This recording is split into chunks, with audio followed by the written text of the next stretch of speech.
Yes. You're welcome to the first session. We'll call it session A of this training. What we want to achieve in this session is to help you understand the basic concepts or definitions around econometrics and the scope of econometrics. We felt this is important before we begin to introduce you to the practical things so that you know what you are going in for. So what is econometrics? Basically put, is divided into two. It has to do with econo and matrix, which is actually a matter of economic plus measurement. So literally interpreted, econometrics refers to economic measurement. Though measurement is actually part of econometrics, the scope of econometrics is much wider. Econometrics can actually be defined as the social science in which the tools of mathematics, please note that in mathematics, economic theory, and statistical inference are used in the analysis of economic phenomena. So there could be economic laws here and there, and somebody says, throw up data. Let's use and verify whether these laws are correct or not. So that's basically the kind of things an econometrician does. He's trying to put data together, and then based on that data, does certain analysis, and based on that result, it can make an inference. It can predict into the future, and that is why it has a lot to do with policy making. Okay. The next slide is trying to break down the components of econometrics. It involves economic theory. So sometimes these theories could just be a statement by somebody. It could be a hypothesis where somebody says, this is true.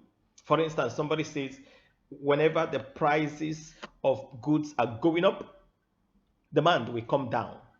For us, that's a kind of hypothesis. You need to test it. In some goods, you may find that that law doesn't apply. So an econometrician will throw up figures to ascertain whether such statement is true or not. Okay, and in most cases, economic theories come like quantitative statements.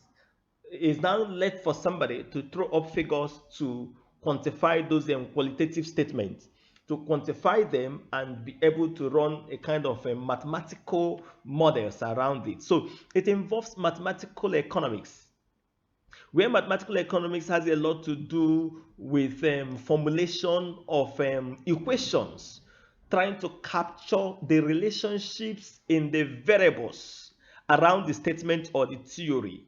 So somebody makes a statement. Once price is going up, demand will come down. Now, there is price, that's a variable. Then demand, that's another variable. So a mathematical equation will need to relate two of them. For instance, in that statement, you could begin to say that that statement actually implies that demand is a function of price, because once price is going up, demand will fall. So movement in price has, plays out on demand. So demand could be said to be depending on price. So demand in this context becomes the dependent variable, whereas price is the independent variable. We still treat it the more. But so econometrics has a lot to do with somebody who has mathematical skill, trying to make sure that the statement you are making, the study you are trying to do, can be expressed in mathematical form. And then it has this aspect of economic statistics, which has to do with collecting data, processing this data, and presenting them as economic data in the form of table or charts. It tries to show you the behavior of the data you are going to work with. But never mind, this may sound a bit complicated, but it's not as complicated as you may think. Okay, just follow us gradually and we will take you to where we want you to be. You soon become a professional in this area. Now, econometrics methodology in econometrics research basically refers to the approach used by econometricians like you. You are becoming one already in the analysis of economic phenomena. Now, when we say economic phenomena, this same approach can be applied in some other social science analysis. social science situation, and even in some science aspects, they may want to run a regression, find the relationship between certain variables, over time or given a certain period, trying to see how does this play out. The approach applied by econometrician is what we refer to the methodology of econometrics research. Though there are good number of schools of thought on econometrics research approach, in our discussion here, we want to focus on what is called the classical or traditional approach. Yeah, even though it looks traditional, but it still dominates. It's still very common among empirical research work in economics and other related social sciences. So that's the approach we want to look at. Which method will an econometrician or somebody who is doing something that related to econometrics, which method, which approach will the person follow to be able to solve a problem? That is the thing we want to look at in this context, okay? Now, what is the approach? The steps are here. They are like 8 steps. And that's why we call it classical or traditional approach. I'll run through them quickly, and then I try to see how to expand on each of them, the ones that may be necessary. The first thing is to make a statement or get a theory or what we call hypothesis. Somebody wants to study the chances that a married woman will be involved in labor, workforce. Somebody who is married, you want to look at the chances, that women will be involved. So it becomes a statement. So you need to find that statement. We could call it hypothesis. Somebody will say, women who are married will not be involved in labor force. That becomes what we call null hypothesis. You are trying to say this is not going to happen. The alternative becomes yes, they will be involved. So first try to ascertain what the statement you are trying to study. We call it theory, we call it hypothesis, we call it statement of problem. Try to identify it clearly. When that is clearly done, and if it's clearly done, you'll be able to see the variables that are playing out, the figures, the variable. When we say variable, we mean the things we can hold on to be able to relate that thing, get a kind of mathematical model, and that becomes the next thing. So if that statement is clear enough, if your hypothesis is ambiguous, you're in trouble. You'll hardly be able to solve that problem. So make it as clear as possible, and that's why we call it modeling. Modeling, you're extracting something from the reality. The reality we all know is very complicated. So we try to extract what is called mathematical model. That's the next thing to do. You specify mathematical model of that theory. What are the variables that play out, and how do you think they are related? Which one should be the subject of the formula, like we see here, where you are saying y is equal to, or y is a function of x. Okay, where in this context y is consumption, and they're saying consumption is a function of x. What is x? Oh my god, this is interesting. X is income. So it's saying your consumption as a person depends on your income. That becomes like a mathematical model. But this could have been a statement somebody made, that your consumption in life is a function of your income. Okay, and since that is like a statement you have made, that statement needs to be verified. So to do it, the first thing to do is to translate it into a kind of mathematical model. A mathematical model is a bit what we call deterministic in nature. A plus B is equal to C. That is mathematics. Anytime you add A and B, it will give you C. Okay, but that is actually not the model we're going to use in econometrics. Okay, so look at this thing again. Let's take it from here. What is this? B1 is beta 1. That's the professional name. Beta 1, beta 2. What is this beta 1 here? What is it all about? This beta 1 here and beta 2, they are known as the parameters of the model. That's a big grammar. Forget that grammar. When we say parameters of the model, we are trying to say that they are the quantity. They are trying to quantify the weight of this. Like the beta 2 is actually representing the weight income is having on someone's consumption here, whereas beta 1 is the intercept. What do we mean by intercept? I'll quickly take you to the next slide, then I'll come back to this. So it makes it very clear. Now, look at this thing, this graph here. This graph here represents is Keynesian consumption function. It represents the relationship between consumption, expenditure, and income. Okay, when somebody's income is increasing from 0 towards X, towards infinity, the consumption is also increasing, and that is what gives us a slope, positive slope. Okay, it's sloping up. Now, but you see, this line is not at the base. It's not starting from where y and x, has met here, the intercept of y and x. It's starting somewhere up along the axis of y. It is actually saying that even when the income of this person, your income as a person is 0, you will somehow be consuming. So even when your income is 0, you'll be consuming. That quantity is what we consider as intercepts in our equation like this. The beta 1 you are seeing is that intercept. It represents the position of this consumption given that income is 0.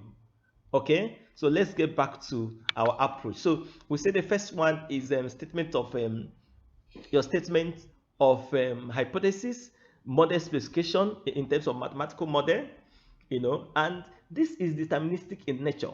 It is exact that in this context, but that is not what will give it to us, because we know that sometimes somebody's consumption is not just affected by income. There are some other variables that may be affecting consumption, and that is why we try to specify what we call econometrics model, where the econometrics model adds a clause here with the mu here, which we call the error term, or disturbance, or random variable, or stochastic variable. It has probabilistic in nature. Basically, it's trying to say that this error term represents all other factors that could be affecting consumption but have not been included in this model explicitly. They've not been captured in the model. So in this nature, this is what we need for our econometrics, and it's called econometrics model or statistical model. Okay, so after specifying your mathematical model, then you specify your econometrics model, then you obtain your data, the data you use for this analysis, and of course, if presented in terms of charts and trend, could inform you about the behavior of your data. Because the nature of your data has a lot to do with the method you apply in your estimation. Then the next thing you will do is to estimate the parameters of the econometrics model, this beta 1, beta 2, because they are not known. What we know here is that we have a value for X, someone's consumption over time, we have it, and we have a value for income over time, the same period. Now, we can use two of them to interact to be able to estimate our beta 1 and beta 2. At this point where it has not been estimated, okay, they are referred to as parameters. But once we run this estimate and get results for each of them, we don't call them parameter anymore. They will become estimates. And if it's written in professional journals and textbooks, you will see a cap on top of each of them like that, a kind of inverted V on top of each of them. So we estimate our parameters of the model, and when we have estimated it, we need to test whether this estimate is significant or not. We test whether it is the value obtained for beta 1 and beta 2 or other betas depending on the model you are running, whether that beta is actually significant, whether it is something higher than 0. Because it could have a value, but that value is statistically insignificant, is statistically equal to 0. After testing our hypothesis, the next thing is, based on the result of the model, you can predict into the future. You can, of course, it gives you this kind of picture where you are able to get your slope beta 2 and then beta 1, and if you're able to get this slope, you can extrapolate this model. When you extrapolate it into the future, like somebody is trying to estimate what is going to be vision 2060, and you only have values up to 2021. If you extrapolate the behavior of this variable, you'll be able to tell what this behavior of consumption will be in the year 2060. Okay, now let's get back to that. Then after such prediction or whatever results you're able to obtain, you will now begin to draw policy extraction from your result, and then offer them as a recommendation as a professional. Okay, so you see we've been able to handle the issue about statistical or econometrics model. We've explained that. So let's quickly get to the next slide. What is the major concern of an econometrician? You see, it's just like we keep saying in system, in computer, call it computer science, garbage in, garbage out. If you throw in data on any econometrics model, it will give you a result. But the challenge is, how real is this your result? Close to how real is it? How close is it to the reality? So the major challenge of an econometrician is to build a model that is able to capture economic situation or relationship among the variables as much as possible by reducing model errors to the barest minimum. So the act of modeling requires basic understanding of economic theory, mathematical and statistical model. Okay, so the two major categories of econometrics we have the theoretical econometrics and we have the applied econometrics. The theoretical econometricians are those who are involved in evaluating existing models or developing new econometrics model. So they are more of quantitative people. They are more of theoretical people looking at different theories, different models. We make a lot of assumptions in our modeling. So their job is, okay, what if we relax this assumption here? What happens to this model? What if we augment this model by this factor? What happens here? These are the job of those who are theoretical econometricians. And then we have those who are applied econometricians, whose job are basically what we are doing here now. They are using econometrics model already existing to analyze economic problems and then make forecasts based to understand the behavior of economic variables, and then based on that, extract policies and appraise policies. So the applied econometricians just basically apply the models already existing and then using them to find solution to problem. Like we said earlier, fortunately there are so many excellent regression software packages that are commercially available, and the lists are just there. You have Lindab, you have Minitab, you have MATLAB, you have SAS, you have SPSS, you have Stata, you have PCGIF, R programming, and Python and eViews. But we want to focus on eViews as we explained earlier, because each of these packages, they have the advantage. Some of them were designed specifically for certain discipline, but eViews is a bit more friendly and relaxed. And we believe that when you grab it very, very well, with little assistance, you'll be able to handle so many other softwares. So the best thing to do is to master one. And when you have mastered it, with little guidance, you'll be able to run through the rest of softwares that are available in the market. So we'll quickly do a cap up with the last slide here for this session of this training.